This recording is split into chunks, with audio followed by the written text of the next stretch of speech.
Bonjour. Le Sénégal et le réveil des vieux démons. Faudrait-il relire les théories de la démocratisation pour se rappeler que la démocratie n'est guère immuable et qu'elle est souvent soumise à des mouvements de reflux? C'est cette question qui nous préoccupe à la lecture de la décision du président du Sénégal, Macky Sall, de repousser la date de l'élection présidentielle, initialement prévue le 25 février au 15 décembre de cette année, alors que son mandat se termine officiellement le 2 avril. La décision arbitraire du président sénégalais est également soutenue par des parlementaires qui y introduisent un texte de prolongation du mandat du président sénégalais, un texte qui repousserait l'élection au 25 août prochain. Pour le dire, on est en présence d'un putsch constitutionnel. Comment alors comprendre la décision dangereuse du président sénégalais? Elle est motivée par son projet de conserver le pouvoir au profit d'un candidat sous prétexte que les nombreuses irrégularités qui ont marqué le processus de sélection des candidats par le Conseil constitutionnel ont été observées. C'est du moins la thèse de ceux qui sont favorables au report de l'élection présidentielle, en expliquant que cette défaillance, je cite, était de nature à compromettre l'intégrité, la démocratie et l'inclusivité de l'élection qui aurait conduit le pays dans le chaos si elle avait été maintenue. Fin de citation. Justement, le Conseil constitutionnel sénégalais a décidé d'invalider un candidat, Karim Wade, le fils exilé de l'ancien président Abdoulaye Wade, et c'est ce même Conseil constitutionnel qui valide un autre candidat. Ces décisions sont soupçonnées d'être partiales et les deux juges sont accusés de corruption. Mais la vraie raison est la peur de voir un parti que n'affectionne pas le président sénégalais de l'emporter. Macky Sall, en effet, a tout fait pour isoler Ousmane Sonko. Et c'est un problème personnel de Macky Sall avec Sonko. Accusé de tous les maux, Sonko est persécuté et désormais détenu en prison, donc hors jeu. Pourtant, les sondages sont défavorables au candidat du camp présidentiel, le Premier ministre Ousmane Ba. Non seulement il serait perdant, mais encore il est contesté.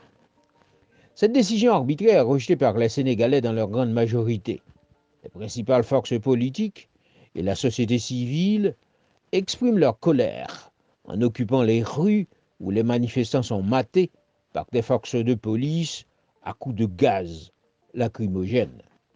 À Paris et dans d'autres capitales, les Sénégalais désapprouvent cette tentation autoritaire du pouvoir de Macky Sall.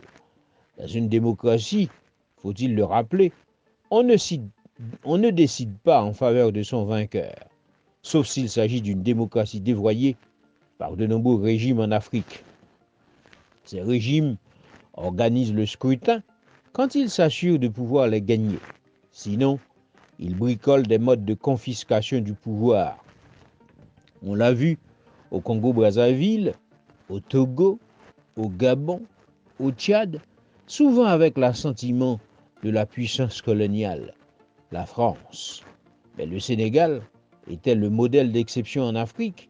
Il était la vitrine démocratique, labellisé à souhait comme un modèle parfait qui a résisté à tous les assauts du populisme et de la tentation autoritaire. Sénégal, c'est également un régime différent, régi par l'alternance, la liberté d'expression, le multipartisme et une presse libre et indépendante. Mais voilà que le régime sénégalais, comme le font les autres régimes autoritaires, a coupé l'Internet mobile en justifiant les liens entre les appels à la haine, les risques de troubles à l'ordre public et les réseaux. Cette coupure de l'Internet est une violation de tous les droits fondamentaux et c'est un recul de la démocratie sénégalaise. Cette confiscation du pouvoir par le président sénégalais est également une manœuvre visant à contrer l'accès au pouvoir de celui qui ne fait pas l'affaire du président sénégalais. S'il accepte le principe de l'alternance, il ne veut pas qu'elle s'exerce en faveur d'Ousmane Sonko. Ce putsch constitutionnel renvoie à des stratégies de caste qui s'arrangent entre elles pour reporter les élections présidentielles.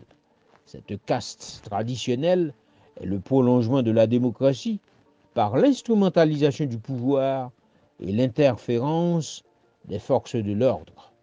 Macky Sall souhaite plutôt voir l'élection de Karim Wade, qui vient à peine de renoncer à la nationalité française.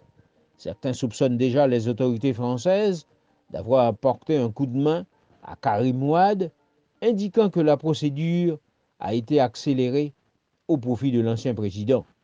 Pour la sauvegarde des intérêts claniques, Macky Sall risque d'entraîner le Sénégal dans une aventure dangereuse. Les Sénégalais combatifs ont montré leur attachement viscéral à la démocratie. Ça aurait été un immense gâchis de ne pas se manifester au projet régressif de Macky Sall.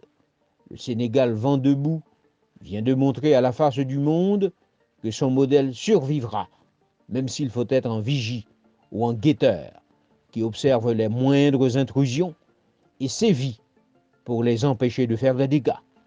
Jacques Nézir, Radio Cosmos.